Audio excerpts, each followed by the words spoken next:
Hello friends, welcome to my channel easy vision.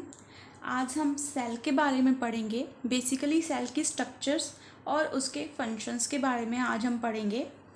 जैसा कि आप देख रहे हैं, ये हमारे पास सेल की डायग्राम है। सेल मेम्ब्रेन है, ये जो आपको ब्लू कलर की दिख रही है। उसके अंदर ऑर्गेनेलिज है, जैसे कि ये न्यूक्लियोलस है, फिर उसके आगे न्यूक्लियस है। ये है हमारा एंडोप्लाज्मिक रेटिकुलम। ये भी एंडोप्लाज्मिक रेटिकुलम है और ये भी एंडोप्लाज्मिक रेटिकुलम है। दोनों में डिफरेंस क्या है कि इसको हम रफ एंडोप्लाज्मिक रेटिकुलम बोलते हैं, क्योंकि इसमें इसके ऊपर ये जो आपको डॉट्स दिख रही हैं, ये राइबोसोम्स को रिप्रेजेंट कर रहा है। देन ये हमारी गोल्गी बॉडीज़ है, ये हमारा वैक्यूल है। देन ये अलग से भी राइबोसोम्स हम देख रहे हैं। ये हमारा माइटोकॉन्ड्रिया है, ये भी वैक्यूल है, ये भी वैक्यूल है। एक सेल में एक वैक्यूल भी हो सकता है, दो वैक्यूल भी हो सकते हैं, और ऐसा भी हो सकता है कि कोई भी वैक्यूल ना हो। ठीक है, तो सबसे पहले हम सेल की जो बाहर की लेयर है ना, हम इसकी बात करते हैं। फिर हम अंदर जाएंगे और उसकी जो है एक एक ऑर्गेनेलिज को पढ़ेंगे। जो हमारी सेल मेम्ब्रेन है, ये जो सेल मेम्ब्रेन है ये बाई लेयर है। बाई लेयर मीन्स जैसे सैंडविच होता है, दो ब्रेड को मिला के बनता है, उसी तरह ये भी जो है लिपिड बाई लेयर, मतलब दो लिपिड की लेयर्स को मिला के इसकी जो है आउटर कवरिंग बनी हुई है।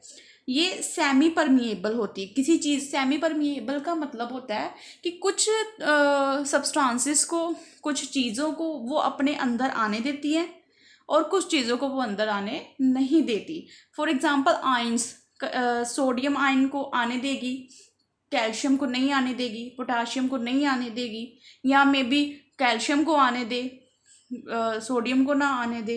ये अकॉर्डिंग टू देयर नीड वो सेमी परमिएबल लेयर जो है वर्क करती है। जो सेल मेम्ब्रेन है, ये जैसे कि आप ये वाली स्ट्रक्चर देख रहे हो, इसको कहते हैं बाई लेयर। कि ऊपर वाला जो पार्ट है ये वाटर लविंग है, इसको हाइड्रोफिलिक भी कहते हैं। देन नीचे वाला जो पार्ट है इसको हाइड्रोफोबिक कहते हैं। हाइड्रोफोबिक, फोबिक का मतलब होता है कि डरना, तो ये क्या है, फोबिक मतलब डरना, तो ये वाटर हीटिंग हो गया।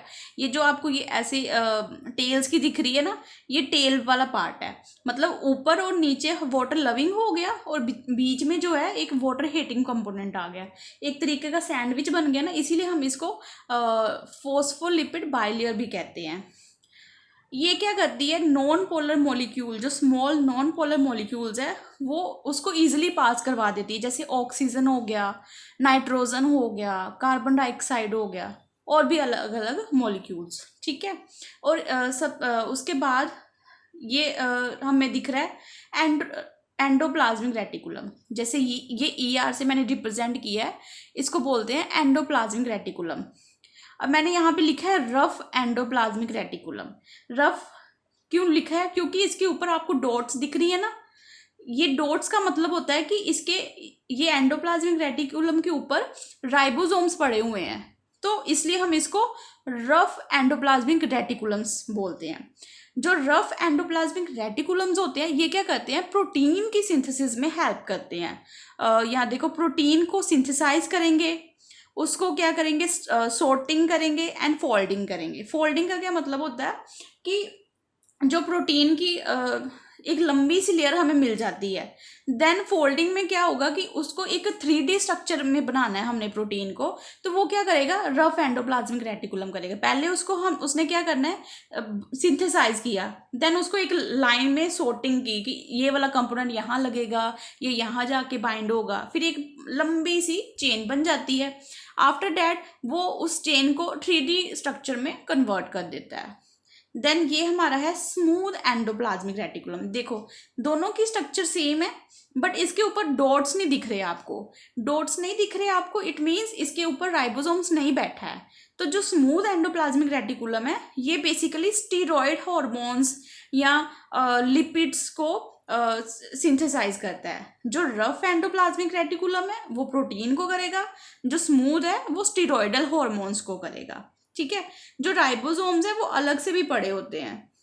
सेल में। जैसे ये देखो, ये अलग से आपको ब्राउन कलर के दिख रहे हैं ना, ये यहाँ पे भी दिख रहा है, ये सब क्या है, राइबोसोम्स अलग से भी पड़े हैं। जब प्रोटीन की सिंथेसिस नहीं होनी या उन एक्स्ट्रा पड़े हैं तो वो अलग से सेल में पड़े होते हैं, वो जाके बाइंड नहीं होते, क्योंकि हमें स्टीरॉइड्स भी चाहिए, हमें प्रोटीन भी चाहिए। देन ये आपको डॉट डॉट्स दिख रही है, ये बेसिकली फ्लूइड है। सेल जो है, सेल के अंदर जो ऑर्गेनेलिज है वो ऐसी सूखी सूखी नहीं पड़ी होती, एक जेली लाइक जो स्ट्रक्चर है, मतलब जेली लाइक अपीयरेंस होती है, जैसे जेली होती है वैसा फ्लूइड होता है सेल के अंदर भरा हुआ। उस फ्लूइड को हम बोलेंगे साइटोप्लाज्म।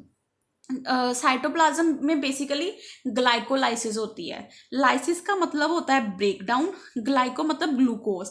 इसमें क्या होगा, ग्लूकोज की ब्रेक डाउन होगी। जब ग्लूकोज की ब्रेक डाउन होगी तो बेसिकली क्या होगा, एनर्जी रिलीज होगी। सेल में जो एनर्जी जब भी रिलीज होगी वो हमेशा एटीपी की फॉर्म में ही होगी, यानी एडिनोसिन ट्राइफॉस्फेट।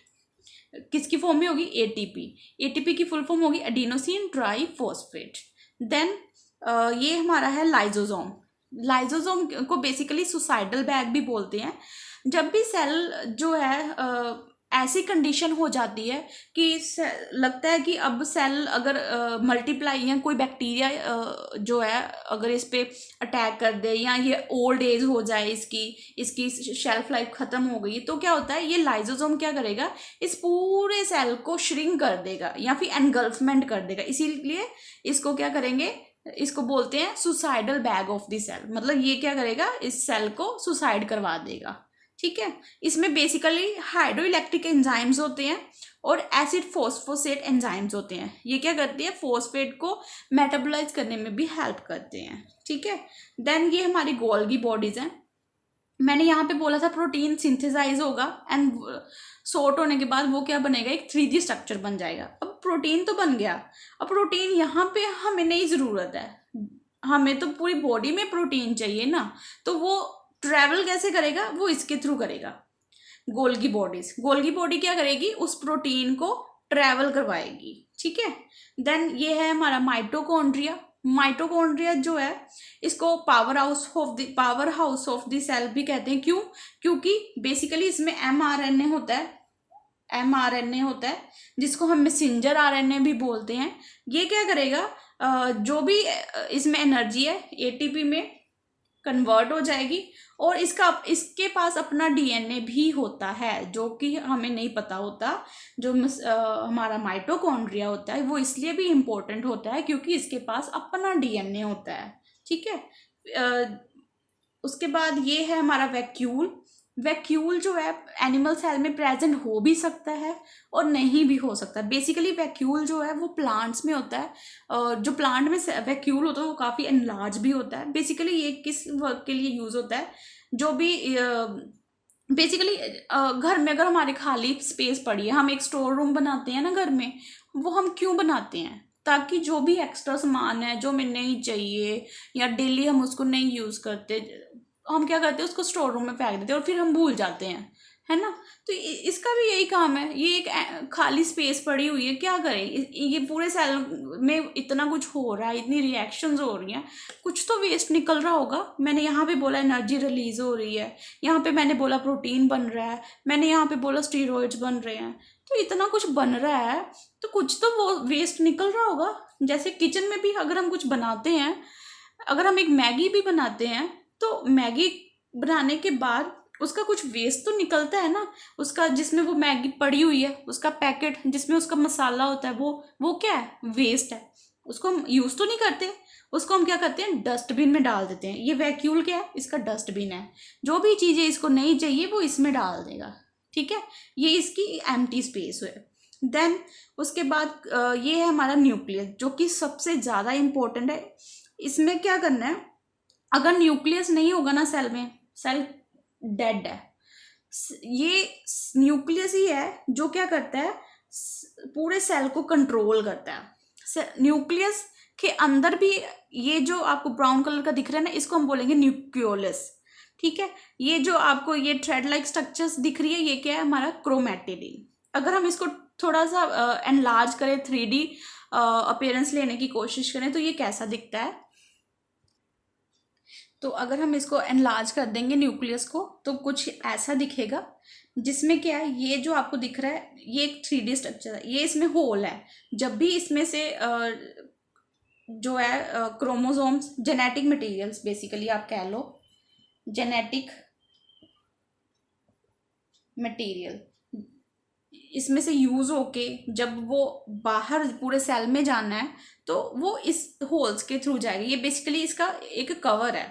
ये हमारा जो है, ये क्या है, हमारा न्यूक्लियोलस है। ये बेसिकली क्या करेगा, आरएनए की प्रोडक्शन करेगा, हम राइबोसोम्स की प्रोडक्शन करेगा। बेसिकली अगर प्रोटीन की सिंथेसिस हो भी रही है, वो क्यों हो रही है, वो न्यूक्लियस की वजह से हो रही है। और वो कहाँ पे उसका कंट्रोल सेंटर है, वो ये न्यूक्लियोलस उसका कंट्रोल सेंटर है।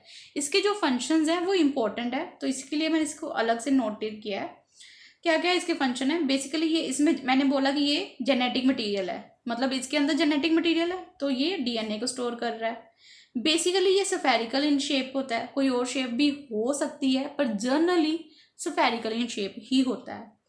ये क्या करेगा, कंट्रोल करता है मेटाबॉलिज्म एंड सेल डिवीजन को, चाहे वो माइटोसिस हो चाहे वो मियोसिस हो, कोई भी हो, बट उसको कंट्रोल कौन करेगा, न्यूक्लियस। न्यूक्लियस को control centre of the cell भी कहा जाता है। जैसे सेल को बोलते हैं ना structural and functional unit of life, उसी तरीके से उसके न्यूक्लियस को हम बोलेंगे कि ये क्या है, control centre of the cell है। पूरे सेल को इसी ने कंट्रोल करना है, ये कंट्रोल रूम है। ठीक है,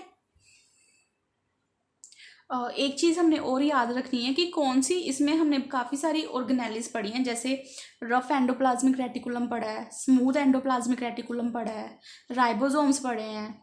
लेकिन हमने ये याद रखना है कि डबल मेम्ब्रेन बाउंड कौन सा है और सिंगल मेम्ब्रेन बाउंड कौन सी है, क्योंकि ये भी क्वेश्चन कई बार आ जाता है। अब तो एग्जिट एग्जाम भी है, तो ये सारे जो छोटे छोटे पॉइंट्स हैं ना, ये बहुत ध्यान से हमने साथ साथ में कवर करते जाना है।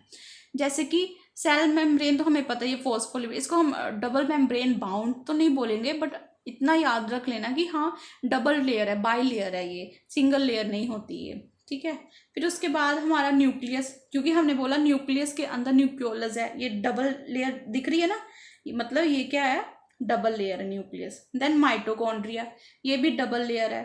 फिर एक क्लोरोप्लास्ट होता है, वो भी क्या होता है, डबल लेयर होता है। बट ये जो क्लोरोप्लास्ट है ना, ये प्लांट में होता है ये, लेकिन हम यहाँ पे एनिमल सेल पढ़ रहे हैं, क्योंकि ये सिर्फ एक ही ऐसी मतलब ऑर्गेनेली बचती थी जो डबल लेयर्ड है और प्लांट में है, एनिमल सेल में नहीं है। तो मैंने इसको यहीं पे बता दिया है कि क्लोरोप्लास्ट जो है, जहाँ पे फोटोसिंथेसिस होती है, वे फोटोसिंथेसिस आपको याद आ जाएगा कि ये सिर्फ प्लांट्स में होता है, एनिमल्स में नहीं होता, क्योंकि हम फोटोसिंथेसिस नहीं करते, हम अपना फूड खुद प्रिपेयर नहीं करते। तो ये भी डबल मेम्ब्रेन बाउंड होती है। उसके अलावा जितनी भी ऑर्गेनेलिज आपको दी जाएंगी वो सारी क्या होंगी, सिंगल मेम्ब्रेन बाउंड होंगी। ठीक है, कुछ अदर ऑर्गेनेलिज भी होती हैं, जैसे माइक्रोफिलामेंट्स होते हैं, माइक्रोट्यूब्यूल्स होते हैं। बेसिकली ये मूवमेंट्स वगैरह के लिए यूज़ किए जाते हैं।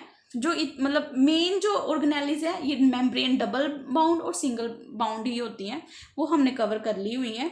तो अगर आपका कोई डाउट है, let me know in the comment section. If you like it then please subscribe my channel and also press the bell icon so that you get updates when I post any video. Thank you.